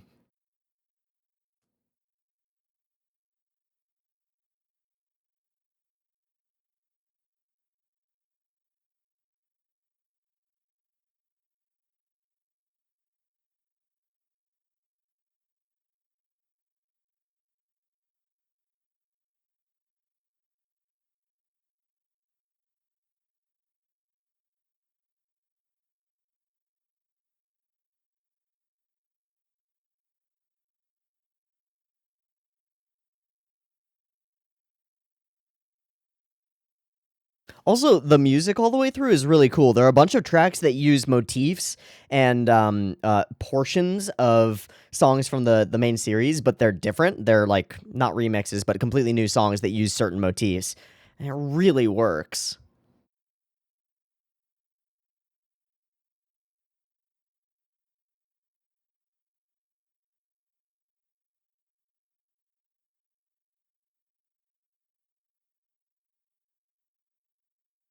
All right, is there gonna be like an ending pretty frame or something, or are we just gonna black out to the end? 8 seconds to find out. Blackout. 2, 1. Cool. Ooh, so I talked through honestly most of my initial points in the once we hit ED. I'm extraordinarily impressed with this film, and I'll repeat some of the things that I just said because I think that people sometimes just skip to the discussion and like maybe don't listen to that stuff, which is totally fine. We've watched a lot of movies on this channel, and of course we've watched a lot of shows, a lot of anime, but we've watched a lot of movies, especially on the OVAdrive slot. So a lot of things in the same time frame, kind of. And um, we've watched some films that I think are artistically more interesting. Like Angel's Egg is so different, so vastly a different type of movie that it's near impossible to compare them. Same with Vampire Hunter D Bloodlust or other similar films. No film that we have watched, I don't think any of them match this one in certain ways. The thing I came into this thinking that we would, because I saw all these cuts on Sakagapuru, I was like, okay, we're gonna have a kind of an animators festival, right? Where the plot is relatively irrelevant, and what matters is that we get our characters into some cool fights and we get some cool scenes. And I was super wrong. The thing that impresses me most about this film, and I'm gonna say, granted, the character art, the background art, the general animation quality, the general art quality, the general color work quality, the use of light and shadow is maybe not, it's on par with the best episodes of the TV series, and it's not the most impressive, but the general color work, the way that everything feels, the effective use of the flat art style of Yu Yu Hakusho, and the really clean, really crispy look of everything in the film is gorgeous. Then there's also the Sakuga, which I have a ton of cuts written down, and there is a ton of really great Sakuga in this film. And none of that is my favorite thing about this movie. My favorite thing about this movie is narrative in nature, and that's a weird thing to say. And I was saying it in the ED, but as far as I know, Togashi had no involvement in the writing of this film. I may be wrong there, but it strikes me as a piece of media that Togashi had nothing to do with writing. I'm gonna have to pull up ANN at some point anyway, so I might as well pull it up immediately. Cool. So I'm gonna need that up. Of course. Screenplay, Hiroshi Hashimoto, Tsukihiro Tomita, and Yukiyoshi Ohashi.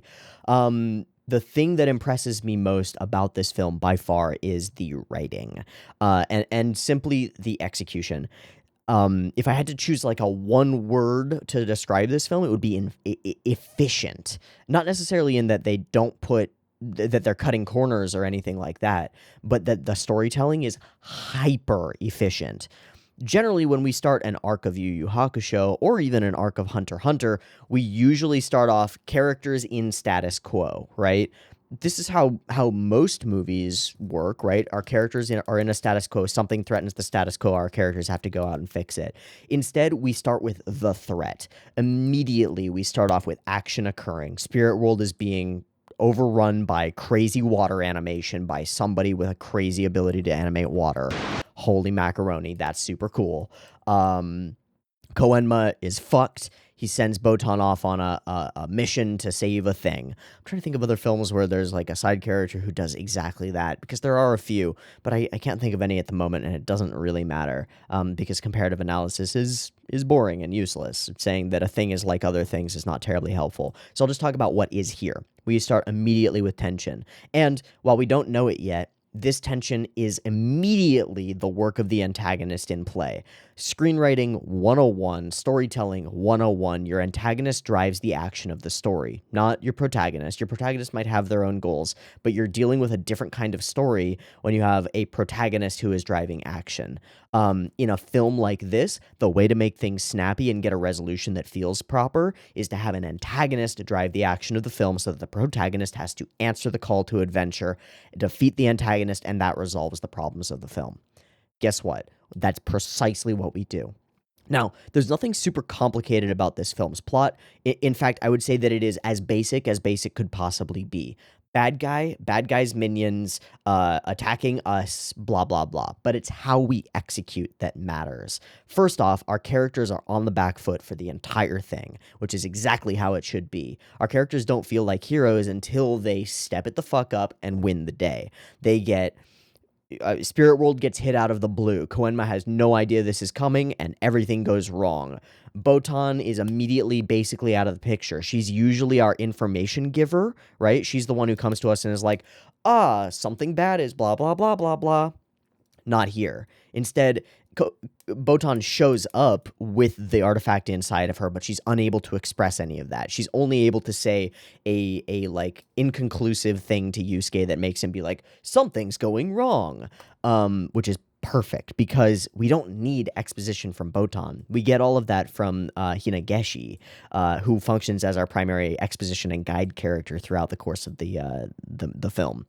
I also just want to mention that all of these flying shots of Botan, these are so good. So much characterization just in that little eyebrow tightening.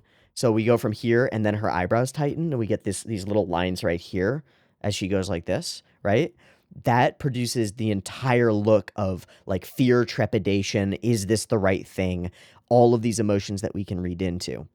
Likewise, with this scene, we immediately see the first indication of quality in the film, which is, look how fucking crispy all the color work is. Look how dark and perfect all of the line work is. No lines are overlapping in her hair. Every line is in its place. This was animated and drawn out to a model and checked repeatedly. You can just tell. And then whoever was doing the paint work and the color work on her face, on the color, the color, there's no bleed of color between her eye and her skin. There's no bleed of color between shadow and her skin. It's perfect. It's literally as perfect as it could be. Likewise, all of this sequence, super fast, things are happening, water's flowing away. Look at the quality on Koenma's face. No color bleed anywhere. Perfect line work everywhere. This has been checked and rechecked. You can just tell. You can just tell. You can tell that more than 4 or 5 sets of eyes looked at this thing. It wasn't just key animator, in between animator, color work, check, done, right? Like, this was looked over repeatedly, and it shows all the way through. The use of the mist off of the water, these mist effects are super good. They use them a bunch earlier when there are people in the rain with the rain pouring on them and the mist splashing off of them, and we use them later for a bunch of different things as well. It's just gorgeous. The light in Koenma's eyes, so fucking sick. And then we get out into darkness, and we see a complete, again, the mist stuff is really good. Also, the just animation and the movement patterns. Like, it's not just that it's good animation, that it flows and that it looks good. It's that the patterns of animation that are chosen, the scenes that are chosen, the way each cut is laid out, what we would call in a fight scene, we would call it choreography. But in this case, it's happening just solo, right? With Botan doing a little flip, bursts through the barrier, does this flip, recovers her balance, sits up on her thing, gets one moment to turn back and look back as water streams down her face. And so much character in her face. Face moving around, changing angle, the shadow remains perfect, the hair is perfect, the rain streaking down doesn't alter anything. The way they're doing the rain is really perfect. With just these slim lines and this crazy scene unfolding behind her.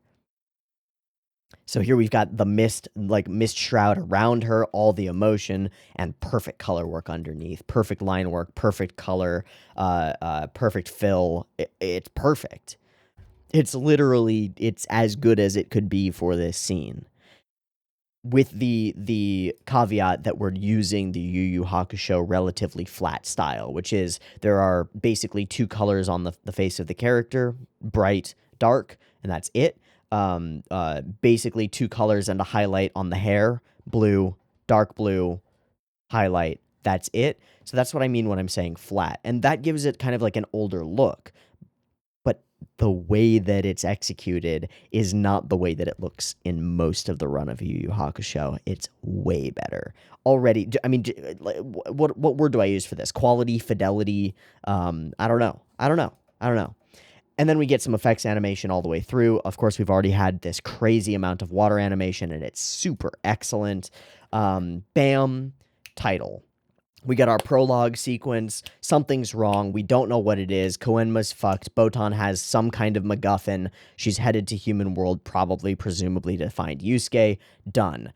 Cut to gorgeous watercolor background of a city. Look at that. Just look at it. Look at the way that all the buildings look.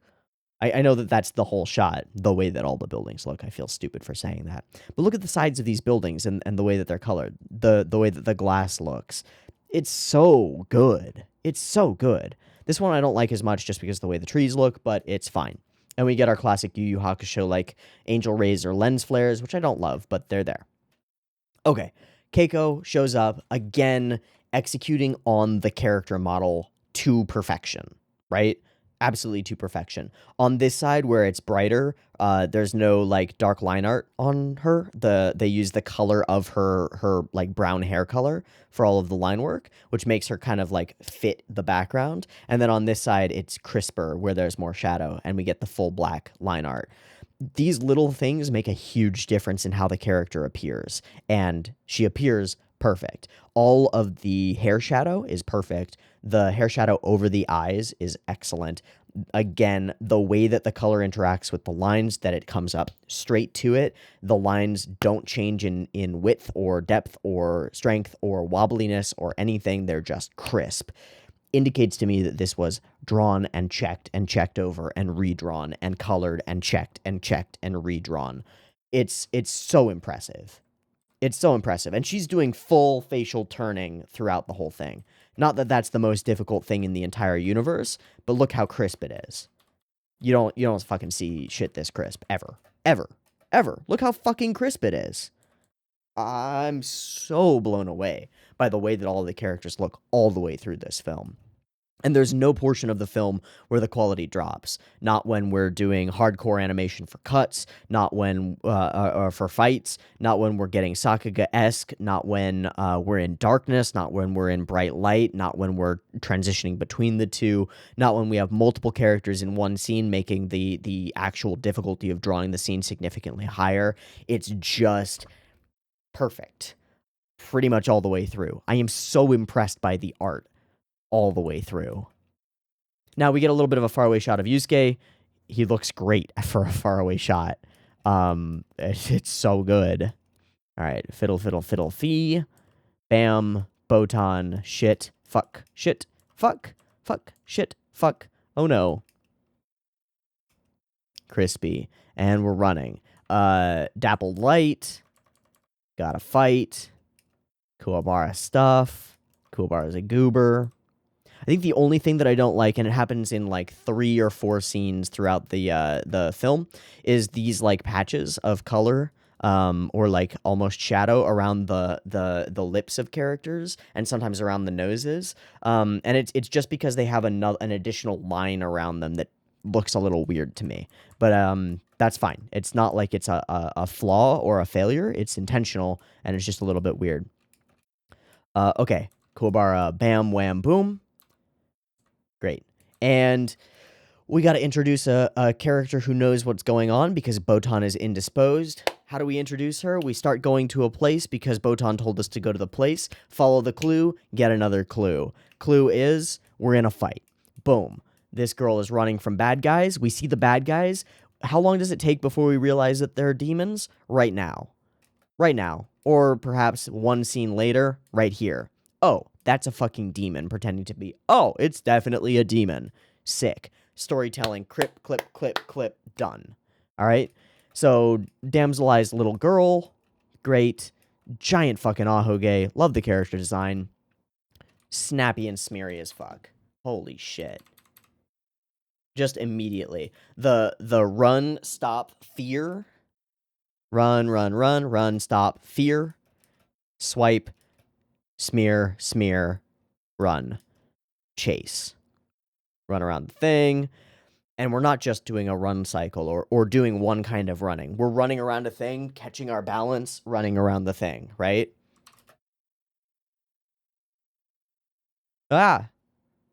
Duck under it, lose balance, falling forward, running, okay?